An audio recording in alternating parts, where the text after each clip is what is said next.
하나님 말씀 이제 오늘 또 갈라디아서로 갑니다. 갈라디아서 2장입니다.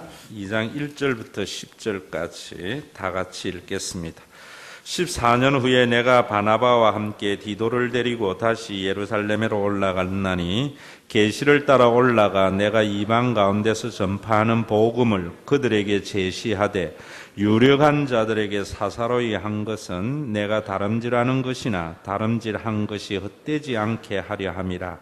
그러나 나와 함께 있는 헬라인 디도까지도 억지로 할례를 받게 하지 아니하였으니 이는 가만히 들어온 거짓 형제들 때문이라.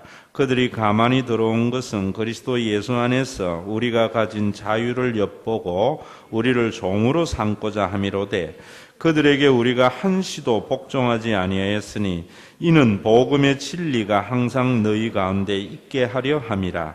유력하다는 이들 중에 본래 어떤 이들이든지 내게 상관이 없으며 하나님은 사람을 외모로 취하지 아니하시나니 저 유력한 이들은 내게 의무를 더하여 준 것이 없고 도리어 그들은 내가 무할례자에게 복음 전하는 것을 맡은 것이 베드로가 할례자에게 맡음과 같은 것을 보았고 베드로에게 역사하사 그를 할례자의 사도로 삼으시니가 또한 내게 역사하사 나를 이방인의 사도로 삼으셨느니라.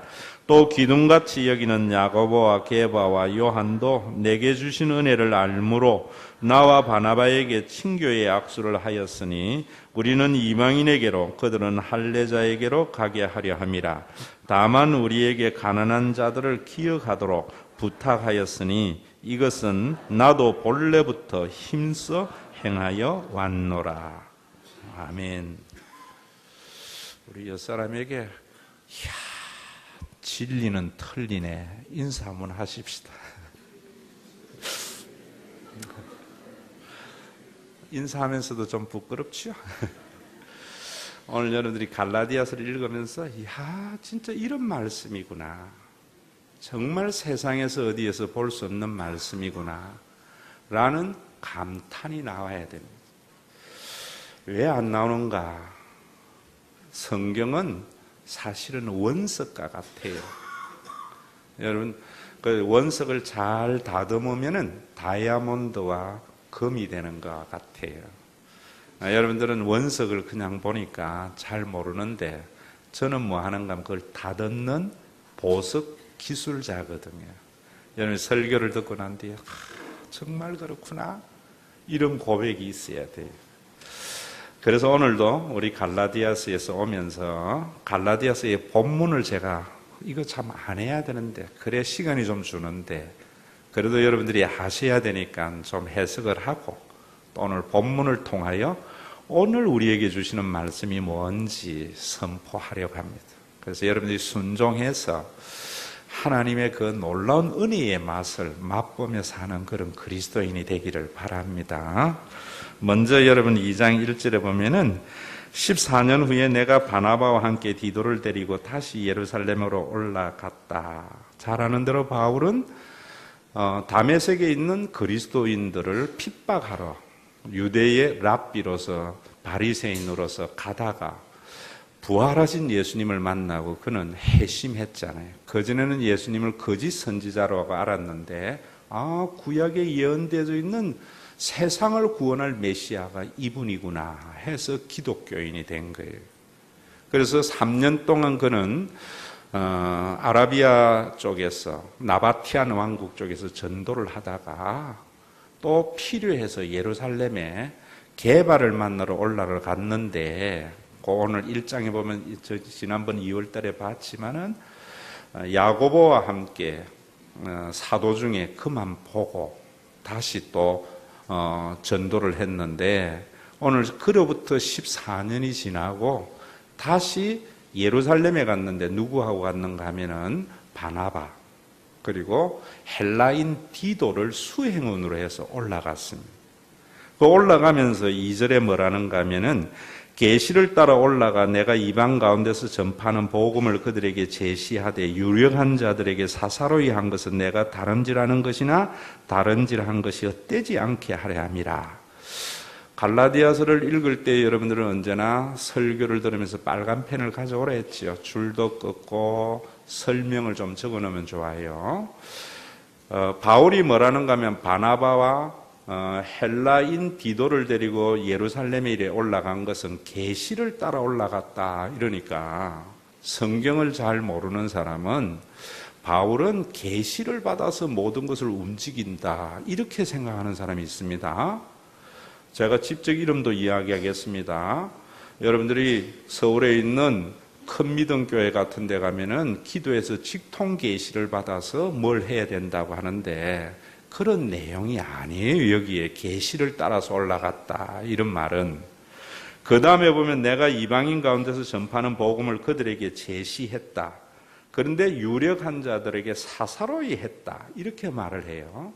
이 말씀은 자, 잘 들으세요.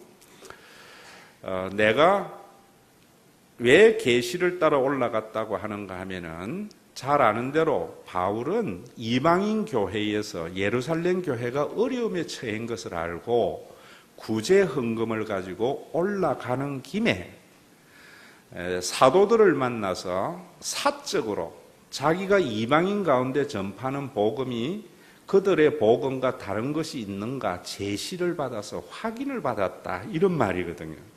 근데 왜 계시를 따라서 올라갔다고 하는가 하면은 예루살렘에 올라갈 때에 구제 헌금을 가지고 올라간 것은 사도행전 11장에 보면은 아가보라고 하는 선지자가 글라우디오 황제 시절에 예루살렘에 큰 흉년이 올 거라는 예언을 한 것이 있거든요. 그 예언을 따라서 구제 헌금을 가지고 올라갔다 이런 말이에요. 여러분들이 움직일 때에 계시 받아서 움직인다는 말이 아니고, 그리고 내가 올라갈 때에 너희들이 그렇게 유력하다고 하는 그들에게 복음을 제시했는데 이방인에게 전한 복음을 내가 사적으로 했다. 공적인 소환이나 공적으로 확인받으려고 한 것이 아니다. 이렇게 하는 것은 갈라디아 교회에 와서 지금 교인들을 미혹하는 거짓 사도들이 뭐라고 이야기했는가 하면은 자기들은 예수님의 12제자 베드로나 그 다음에 야고보는 또 예수님의 육신의 동생이잖아요. 요한. 이 예루살렘 회의 사도 회의에서 그들에게 파송을 받아서 왔다라고 이야기를 하면서 뭐라고 이야기하는가 하면은 바울은 그들 사도의 자격이 없기 때문에 지금 복음을 전해서 너희들에게 이방인들 가운데 교회를 많이 지어놨는데 잘못된 거다 라고 이야기를 하면서 바울이 세운 교회에 다니면서 예수를 믿어야 구원을 받지만은 할례도 받아야 되고 유대교의 율법과 전통도 지켜야 구원을 받는다. 이런 주장을 해서 사람들을 미혹한 거거든요. 그러니까 바울이 지금 이야기하는 것이 뭐냐면은 내가 그 구제 헌금을 전달하러 올라간 김에 사도들에게 사사로이 내가 이방인에게 전하는 복음을 그 사람들에게 제출했는데 그 사람들은 내가 전한 복음에 너희들과 같이 더하여 준 것이 없다 이런다고요. 그래서 여러분 거기에 보면은 6절에 보면은 유력하다는 이들 중에 본래 어떤 이들인지 내게 상관이 없으며 하나님의 외모로 사람을 취하지 아니하나 저 유력한 이들이 내게 뭐 한다고요? 어무여 더하여 준 것이 없다. 내가 그 사람들에게 복음을 보여줄 때에 그 베드로라든지 야고보라든지 요한이라든지 너희가 유력하다고 생각하는 그 사람들은 너희들과 같이 할례를 받아야 되거나 유대교의 전통과 규례를 지켜야 구원을 얻는다고 말하는 그런 의무를 일절 전하여 준 것이 없는데 왜 너희들이 그렇게 하느냐 지금 이런 말입니다. 그래서 여러분들이 오늘도 이 본문을 보면서 가장 먼저 생각해야 되는 것이 우리가 구원받는 것은 예수 그리스도의 십자가의 은혜와 성령의 강림으로 구원을 받는 거지요. 어떤 종교적인 전통이나 규례를 지킴으로 구원을 얻는다는 것은 잘못된 거예요. 그래서 여러분 그 5절에 보면은 그들에게 우리가 한시도 복종하지 않고 이는 복음의 진리가 항상 너희 가운데 있게 하려 합니다. 내가 할례를 받지 않게 하는 것이나 유대교의 율법과 규례를 내가 지켜서 구원을 얻는다는 것에 타협하지 않는 것은 너희들이 지금 예수 그리스도 안에 있는 자유를 엿보려고 가만히 들어와서 지금 우리를 종삼으려고 하는데 나는 한시도 타협할 수 없다. 왜?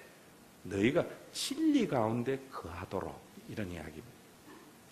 오늘도 여러분들이 정말 설교를 들으면서 이 말씀 속에 진리 가운데 거하는 것이 뭔가, 왜 그것이 구원이고 왜 그것이 그렇게 중요하고, 진리 가운데 거하게 되면 우리 속에 어떤 구원이 나타나는가, 이것 아시고 오늘도 여러분들이 어떤 것에서도 타협하지 말고 진리 안에 머물므로 말미암아 저는 여러분들이 이런 고백이 있는 신앙생활 하기를 바라요. 정말 내가 예수 잘 믿었지, 예수님 아니면 내 일생이 어떻게 되었을까, 이런 고백이 있기를 주의 이름으로 축원합니다.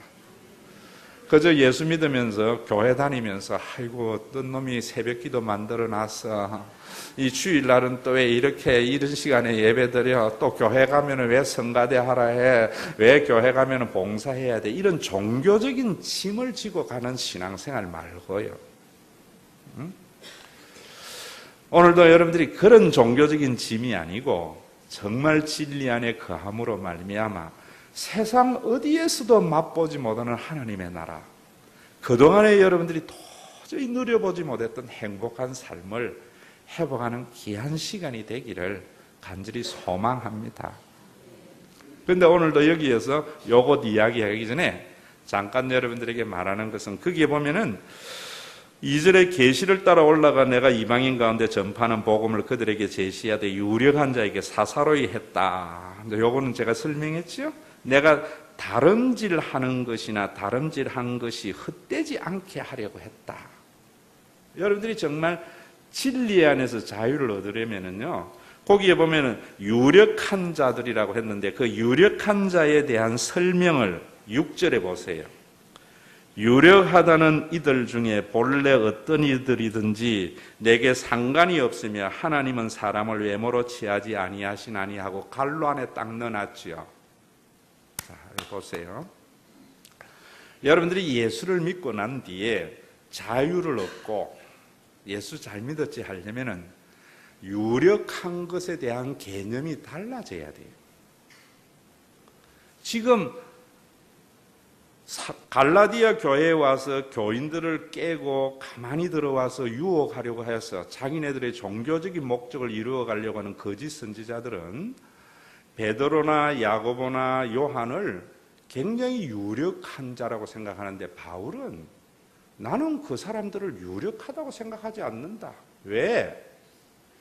그 사람들은 왜 유력하지 않는가 하면 하나님은 사람을 외모로 취하지 않기 때문이다, 이런 말이거든요.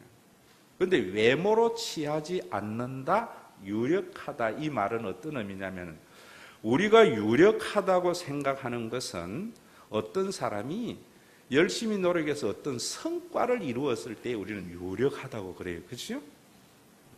전쟁을 통해서 영토를 굉장히 넓히거나 아니면은 사업을 잘해서 굉장히 큰 기업을 이루었거나 아니면은 목회를 열심히 해서 큰 교회를 이룬 사람들을 우리는 유력하다고 하고, 그런 사람들 앞에 가면 괜히 내가 작아지고 왜소해지고 내 자존감이 사라지잖아요. 이거 잘못된 거예요. 여러분들이 거듭나게 되면은 왜 우리가 그런 것들이 잘못됐는가 하면은, 여러분 어떤 100개의 나라를 정복했더라도 예수 믿는 사람은 내가 한 게 아니라 누가 한 거예요?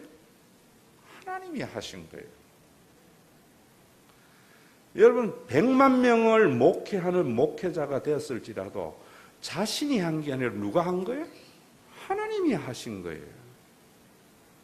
내가 삼성전자의 우리 박정년 집사가 CEO가 됐더라도 은혜 받으면은 내가 실력이 있고 열심히 해서 된 게 아니라 누구의 은혜로? 하나님이 나의 능력과 예모를 통하는 것이 아니고 하나님이 필요해서 나를 그 자리에 있게 했다. 그러니까 이 세상에 어떤 일을 이룬 사람도 못 이룬 사람도 같은 가치지요. 여러분, 우리 사회가 힘든 게 뭡니까? 왜 여러분들에게 자유가 없어요? 유교 사회적인 가치관을 가지고 또 미국의 실용주의적 가치관을 가지고 사람의 어떤 수고의 업적을 따라서 사람의 가치를 평가하기 때문이잖아요. 거듭나게 되면 그런 거 없어요. 왜 우리가 교회 생활이 이래 힘이 들고 목회가 힘이 드는가?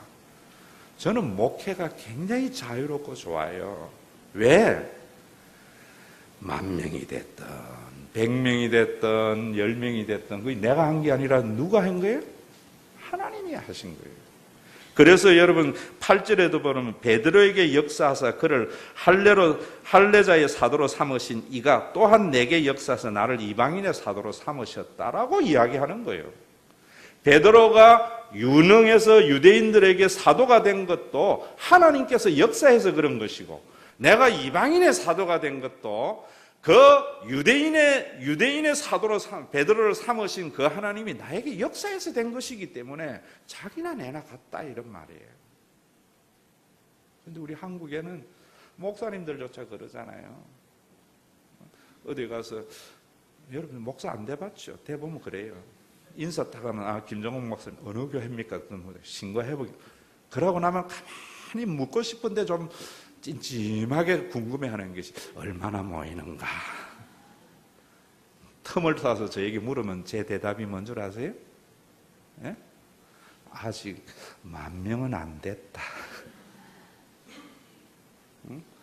우리나라 사람들은요, 미국 사람들은 상대방에게 물을 때 두 가지 신뢰가 있어요. 학교 어디 나왔느냐, 나이가 몇 살이냐.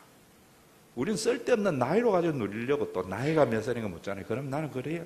아직 100살 안 됐다. 이런 것에서 여러분들이 자유해야 돼요. 거듭나게 되면. 진리 안에 머물게 될 때 그렇게 되는 거예요. 응? 여러분, 정말 교회의 목사님이나 교회의 모든 관리를 수고하시는 이상철 집사님이나 또 오늘 우리 결혼한 아직까지 새내기 같지만은 전도사님이나 하나님께서 역사에서 그 자리에 있으면 다 귀한 거예요. 대통령도 하나님께서 역사에서 그 자리에 앉은 것이나 환경미화원도 하나님께서 임명한 것이기 때문에 다 귀하게 여겨요. 바울에게는 그런 자유함이 있었어요. 그러면서 내가 유력한 자들에게 사사로이 복음을 전하는 이유가 뭔 줄 아느냐? 내가 다름질한 것이나 다름질하는 것이 헛되지 않도록 그런다고 그래요. 저는 여기에요, 머리가 쭉 있었어요. 왜 그런가 하면은 이런 말이에요. 너희들은 지금 내가 전하는 복음이 사도들이 전하는 복음하고 달라서 할례를 요구하지 않고 유대교의 율법과 규례를 요구하지 아니하기 때문에 잘못됐다고 이야기하는데, 너희들이 그렇게 유능하다고 생각하고 너희들이 자랑하고 너희들을 파송했다는 그 사도들을 내가 만나서 구제 헌금을 전달하면서 내가 전하는 복음이 잘못됐는가 그 사람들에게 제출해서 확인한 것은 왜 했는가 하면은, 그 사람들의 소환에 의해서 내 복음이 잘못됐다고 너희들이 말하는 것 때문에 내가 간 것이 아니고 간 김에 내가 확인했는데 왜 했는가? 내가 다름질한 것. 그 말은 뭐냐? 내가 복음을 전하여서 세운 이방인의 교회, 또 앞으로 개척하고 세워나가야 할 이방인의 교회들이 이 사역이 헛되지 아니하도록. 머리 쭉 빗었나? 여러분, 이 말이 뭐냐면은 우리하고 너무나 다르잖아요. 우리는 뭐라고 생각하는가 하면은, 저도 여기 오기 전에 대학교에 10년의 사역했어요. 그죠? 그런데 그 10년 동안 정말 저는요, 희생하면서 잘했거든요.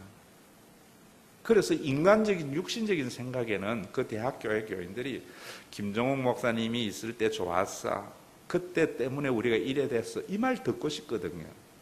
그런데 그래 되면 내 사역이 헛되게 된 거라는 거예요. 여러분, 정말 우리가 거듭난 자의 헛됨이 뭔지 알아야 돼요. 우리나라는 자신이 행한 어떤 바벨탑적인 문화, 유적 문화를 쌓아놓고 그것이 보람이고 업적이라고 자랑을 하는데, 바울은 거듭나고 나니까 내가 이방인의 교회를 세웠는데 혹시 내가 전한 복음이 유대인에게 전한 복음하고 다르면은 내가 세운 교회가 내 교회가 되면은 내 모든 사역이 헛되기 때문에. 예수님이 그랬잖아요. 네가 주의 이름으로 선지자 노릇하고 병 고치고 뭘 해도 내가 너를 도무지 알지 못한다.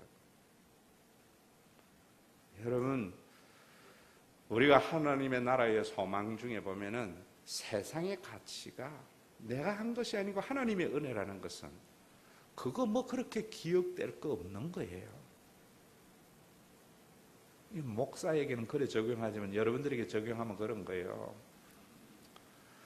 여러분들 자녀를 키우고 난 뒤에 상처가 뭐예요? 내가 니를 어떻게 키웠는데. 그러면은요, 자녀 키운 게 도루묵이 된다, 이런 말이에요. 아멘. 내가 키운 게 아니라 말이에요. 하나님이 키운 것이기 때문에 성장해서 인생 네가 살아가는 거지. 내가 수고한 것을 빼먹으려고 하는 것은 유적문화예요. 장장로님, 눈물로 장전도사를 키웠더라도 내가 키운 게 아니야. 이제부터 네가 살아가. 여러분, 정말 이런 가치관이 세상과 다르잖아요, 우리가. 그러면은 고부간의 갈등도 없어지는 거죠. 우리나라의 대통령들의 문제가 뭐예요? 정권 잡고 나면 자신의 유적을 남기려고 자기 업적하려다가 얼마나 많은 예산의 낭비와 자기 사람 줄 세웁니까? 여러분들이 깨어나야 돼요. 교회는 바울이 만약에 자기가 전한 복음으로 말미암아 이방인이 세워진 자기가 개척한 교회가 자기를 기억하고 유대인에게 베드로가 전한 교회를 베드로를 추앙하면은 오늘날 새 기독교는 없습니다. 모든 이방인의 교회는 바울교가 되지 기독교가 되지 못하는 거예요. 얼마나 바울이 고린도 후서나 보세요. 유라굴라 강풍에 죽음을 당할 뻔하고 독사의 독을 먹기도 하고 태장을 맞기도 하고 이러면서 교회를 세워나갔는데, 내가 세운 교회가 베드로가 세운 유대인의 교회와 다른 복음을 전하고 서로 다른 이야기를 한다면 나의 모든 일생의 수고가 바울 종교가 되는 순간 나는 도루묵이 된다, 이런 말이에요. 여러분, 우리 정말 회개해야 돼요. 목사님들도 회개해야 되고 교회도 회개해야 되고 여러분들도 회개해야 돼요. 교회에서도 왜 분쟁이 있고 싸움이 있습니까? 내가 선교회 회장일 때, 내가 구역장일 때, 내가 이 교회에서 얼마나 했는데 목사님이 나를 안아주러? 여러분들이 안 안아줘? 그러면 여러분들이 수고 모든 것들 다 말짱 도루묵돼요. 이게 어떻게 설명으로 되겠어요? 십자가의 은혜 속에 들어가야지. 진리 안에 들어가야지. 그러면서 그 뒤에 7절부터 7, 8, 9, 10 시간이 가니까 다 접어두고, 정말 여러분 이런 것은 좀 배우세요. 이게 예수 믿는 복이에요. 자녀가 잘 되고 반기문 되고 이런 게 아니고, 그 되면 뭐예요? 행복하지 못한다. 저도 이제 나이가 어느 정도 이렇게 되고 하니까 이제 친구들이 하나하나 이제 죽기도 하고 아파서 사람 구실 못하기도 해요. 3주 전에는 친구 중에 하나가 현대중공업에 들어가서 40년, 거의 40년이더라고요. 했던 친구. 또 그 3주 전에는 그렇게 어릴 때 초등학교 때 착하고 건실하게 잘 살은 친구가 암에 걸려서 죽었어요. 그리고 나니까 또 와서 서울대 건국대병원에 입원해가 있고 가평 헬리에 요양을 해요. 그러니까 사는 게 뭔지 이런 생각이 육적으로는 감건 들어요. 그러다 보니까 그동안에 목사가 되니까 별로 뭐 사람들 만나기가 쉽지 않잖아요. 옛날 친구들을 만나서 이렇게 쭉 하는데 친구 하나가 한국전력에서 근 40년을 하다가 퇴직을 한 친구가 있어요. 이제 얼마 전에 퇴직을 했는데 다 이야기를 하는데 내가 이야기해주고 싶더라고. 성당 다닌다더라고. 내가 뭐라 했는가 하면은 이름이 갑이에요. 갑아, 나 예수 믿고 목사 되가 너무 행복하다 이러니까 많이 모아놨는 것 같네 이러더라고. 그래서 내가 이야기했지요. 나 집도 없고 내 통장에 난 보통 한 1, 20만 원 있고 돈 없다. 근데 뭐 그래 이러더라고. 그래서 내가 그랬어요. 행복한 게 어떤 게 행복한 건 줄 아냐? 이러니까 툭 쳐다보더라고. 제가 그랬어요. 여러분, 진리 안에 있는 것을 그냥 진리 안에 있으면 하나님께서 너희를 자유케 주 안에서 뭐 평강이 있어 이런 이야기, 교리적인 이야기, 그 교리가 우리 속에 어떻게 나타나는가를 아셔야지요. 여러분들이 정말 행복하고 하나님의 주권, 그리스도의 주재권이 딱 이양이 되면은요, 과거의 어떤 일들 때문에 오늘 후회하거나 불행하지 않아요. 아멘 해야 돼. 여러분, 지금 대부분 불행하다는 사람들이 오늘의 불행, 지금의 불행이 아니고요, 과거의 어떤 일들을 후회하기 때문에 후회하고 불행하는 거예요. 그것은요, 하나님의 주권에 심각하게 도전하는 원죄예요. 이 시간도 아이고 내가 그 지하철만 안 타도 이 마누라 안 만나서 고생할 텐데 회개하시기를 주의 이름으로 축원합니다. 내가 애 키울 때에 그때 그런 일만 없었어도 이 애가 이래 되지는 않았을 텐데, 여러분 그건 전부 자기의 죄로 인하여 자기 눈 찌르는 행위예요.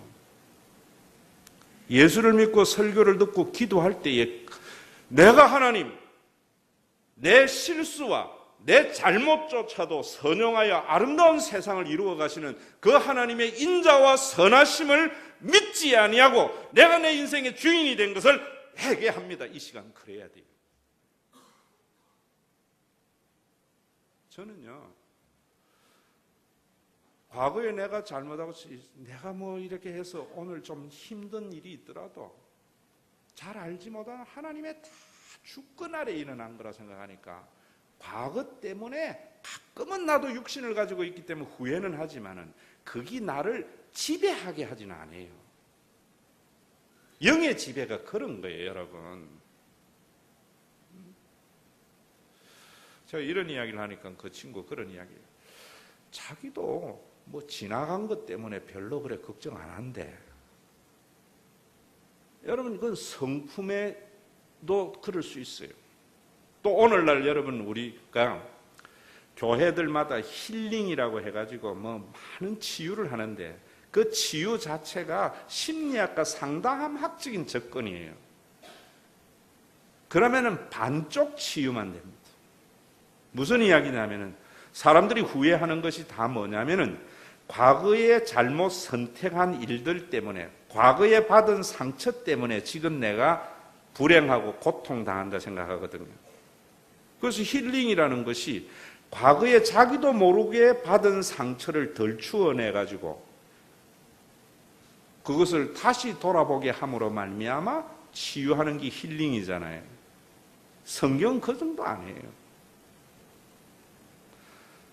여러분들 가운데 아마 설교를 들으면서 그런 사람이 있을 거예요. 목사님 나도 그래요. 나도 뭐 지난 일 별로 그것 때문에 오늘 이렇게 고통당하는 거 없어요.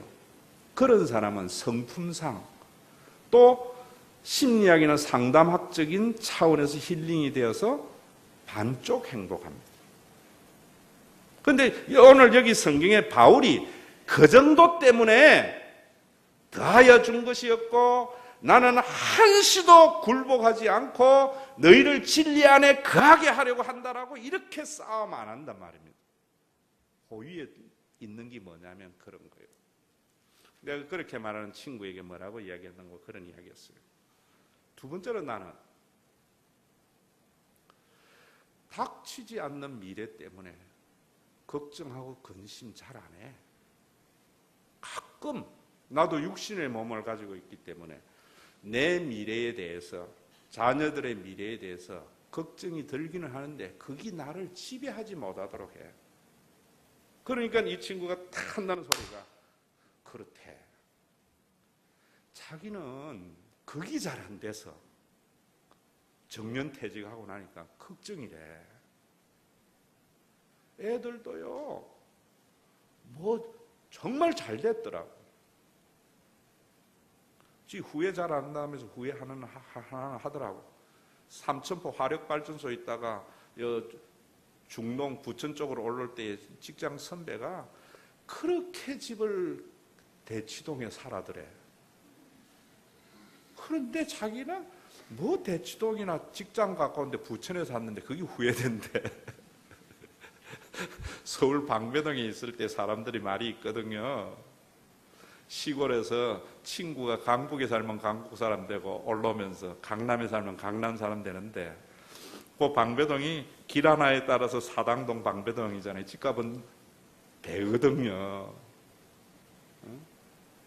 그런데 이야기를 하는데 보니까 광명 소하동에도 집이 있고 약간의 건물도 있고 또 퇴직금도 수억 받았고 또 애들 잘 크고 뭐 결혼도 시키고 이랬는데 그냥 불안하다는 거예요. 여러분 한 가지 아세요? 과거의 일들 때문에 후회하지 않는 것은 성경이 아니라도 되는데 미래에 대한 불안이 없어지는 것은 예수 안 믿으면 안 돼요. 그것 때문에 예수 믿는 거예요. 그것 때문에.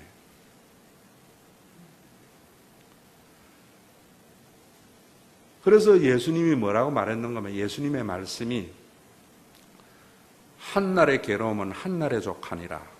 내일의 염려는 뭐하라 그러고? 내일 하라.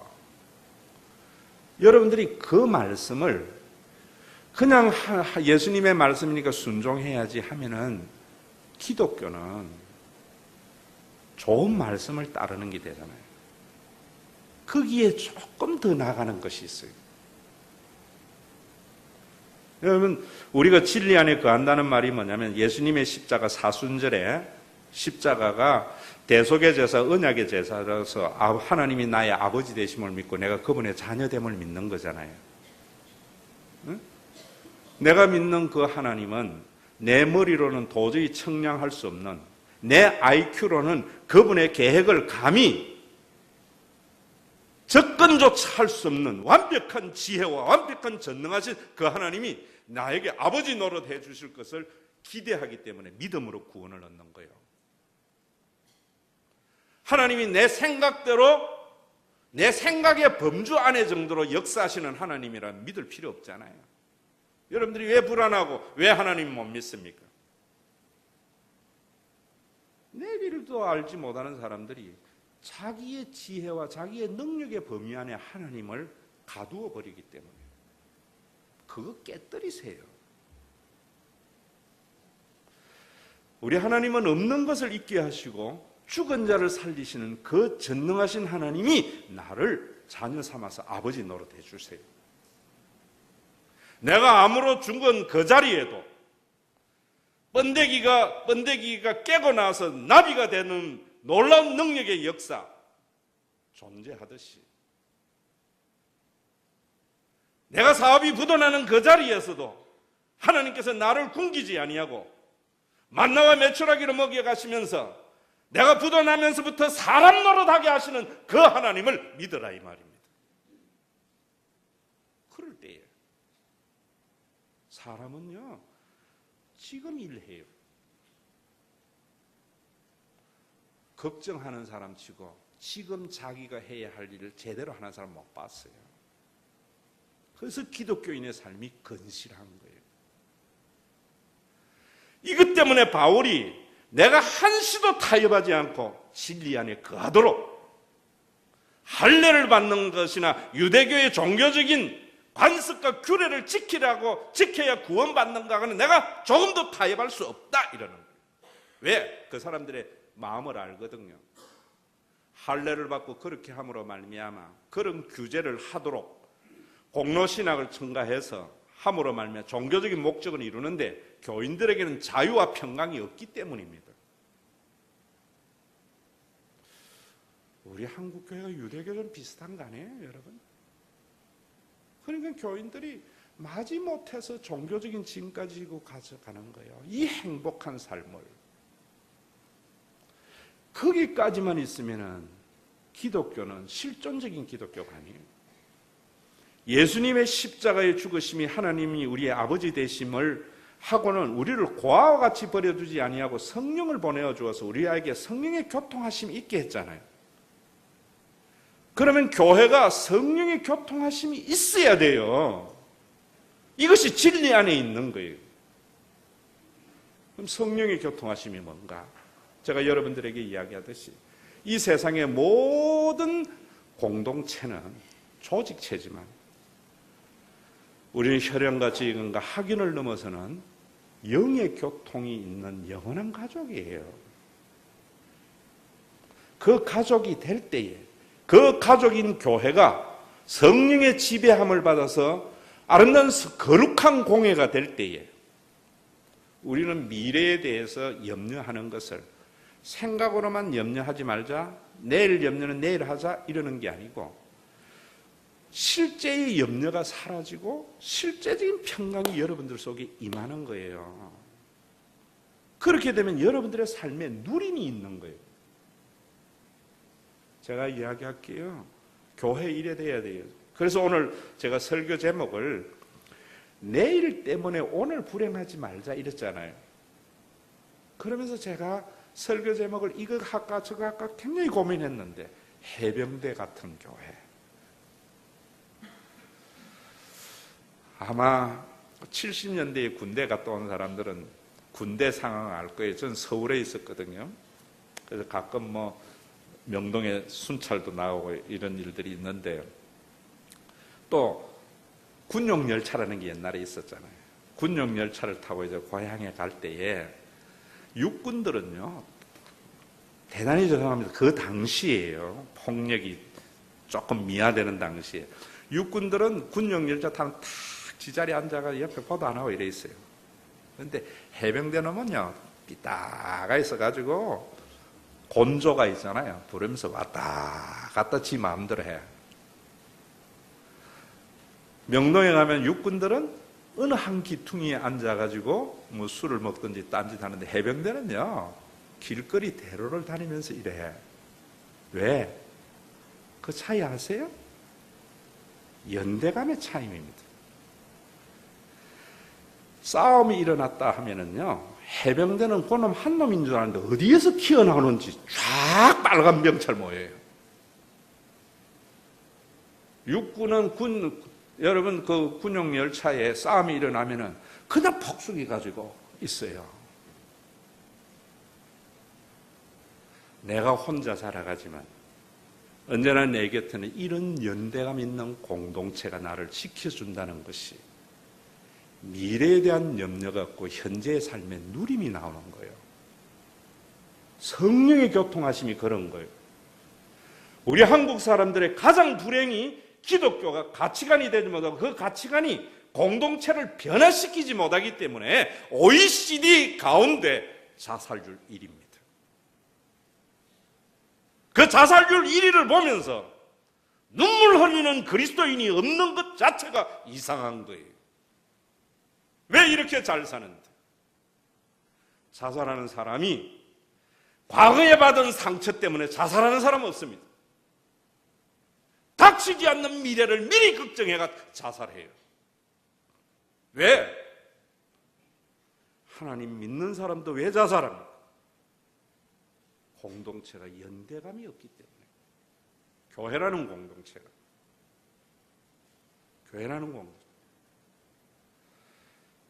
해병대에 여러분 저 마산 진해 그 산에 가면은 훈련받고 딱 올라가면은 있는 게 뭐냐면은 아무나 해병이 될 수 있으면 나는 해병이 되지 않았을 것이다.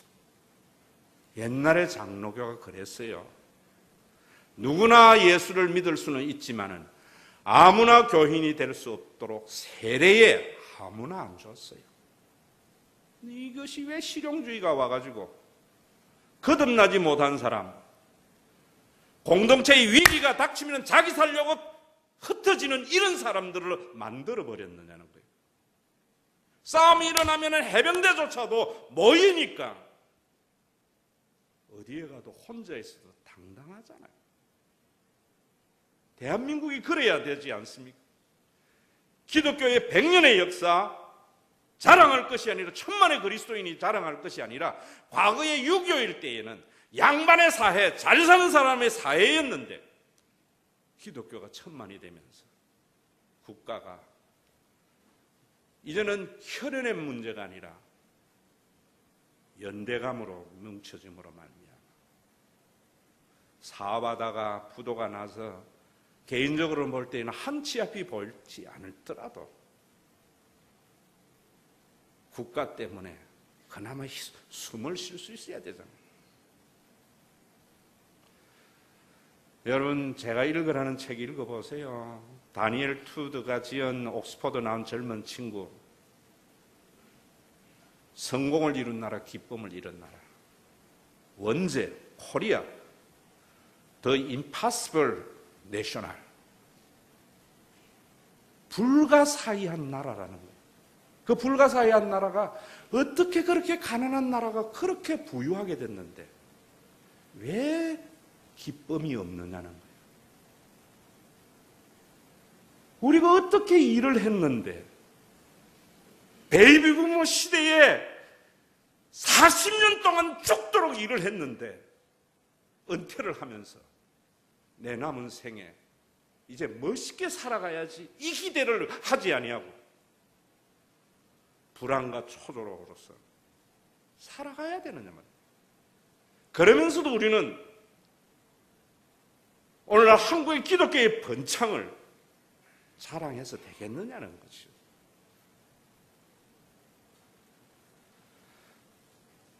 (2주) 전에 현리의 요양원 왔다고 제가 가서 현대중공업에 40년을 다녔다 이제 퇴직 곧 앞두고 있는 친구가 청평을 이렇게 쭉 돌면서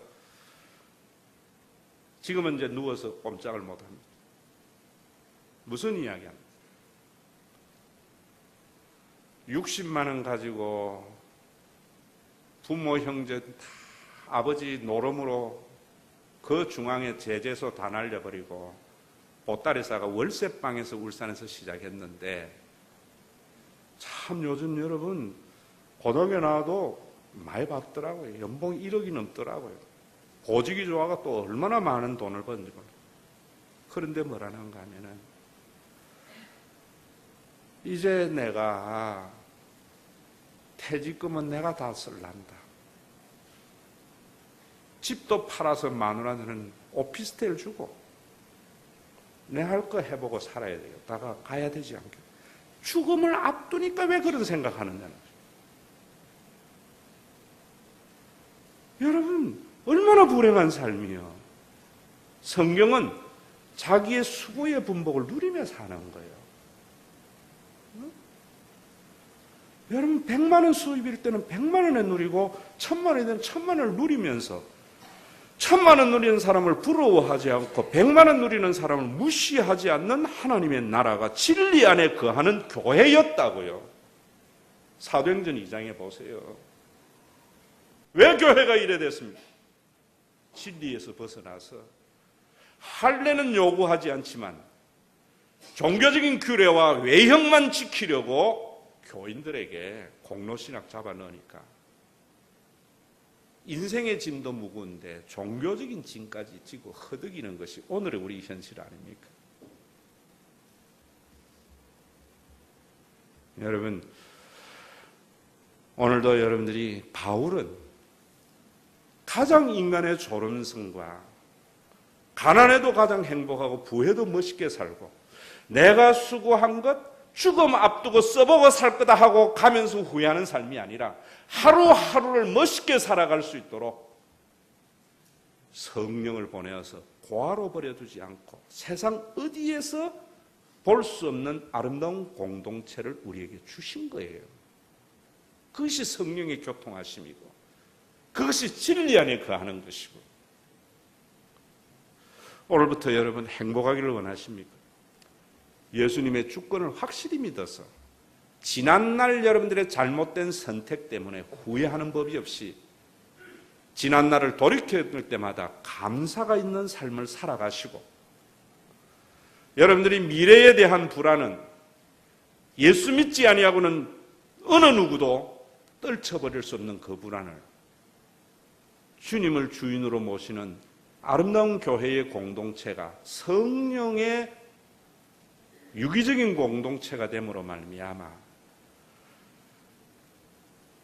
내일 일은 내일 염려하면서 살아도 오늘 내 수고는 내가 누리며 살아도 여러분들의 일생이 주님과 동행하는 복된 생애 이런 신앙의 삶이 여러분들의 삶이 되도록 우리 신과 회복 있는 교회에 오늘도 십자가를 통하여 하나님이 아버지 되심을 믿고 오늘도 하나님 보좌 우편에서 예수님이 성령을 보내어 주어서 김씨, 성씨, 이씨, 박씨 그 외에는 다 잡성이죠. 그 성을 넘어서는 영원한 하씨의 공동체가 되기를 주의 이름으로 축원합니다.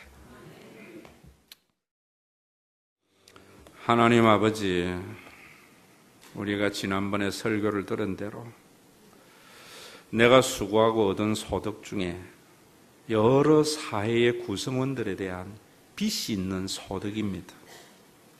그 소득 중에 하나님께서는 일부를 도네이션 하라고 내 소득에 포함시켜 놓은 그것은 당연히 그들을 위해서 사용하는 예물이 될 때에 아깝지 않는 손내밈이 되는데 우리는 이런 것들도 알지 못하고 내 것을 가지고 세금 내고 헌금하고 내 것을 가지고 준다고 하니까 우리의 손이 자꾸만 오므라들고 내가 오므라들므로 교회나 국가의 공동체가 부실해져서 어려운 일이 있을 때 힘이 되지 못하는 공동체가 되는 악순환이 있는 이 나라입니다. 이 시대의 교회입니다. 주님, 오늘도 하나님의 진리의 말씀 앞에 바로 세워져서 이 예물이 우리 가운데 연약한 자에게 더욱게 하라, 배부르게 하라, 목청껏 기도만 하는 교회가 아니라 배부르게 하고 더욱게 해서 그 약자들에게 절망이 아니라 희망을 주는 샘플의 교회가 되도록 은혜 베풀어 주시고 과도히 아껴도 남는 것이 없고 흩어 구제할지라도 부족함이 없게 하시는 하나님, 그 잠언서의 하나님을 믿어져서 아버지 하나님, 정말 주는 자 속에 행복을 누리며 사는 거듭난 성도의 행복을 허락해 주시옵소서. 예수님의 이름으로 기도드리옵나이다. 아멘.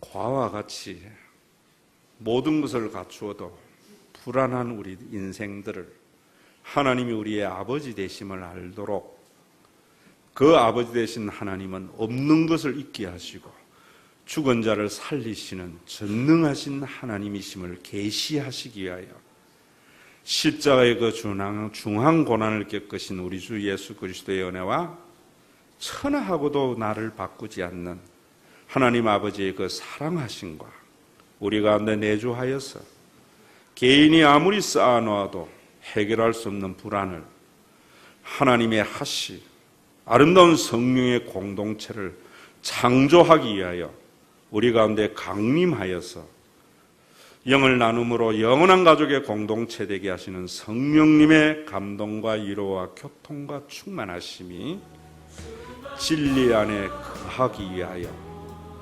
어떤 인간의 공로, 어떤 종교적인 관습도 배제하고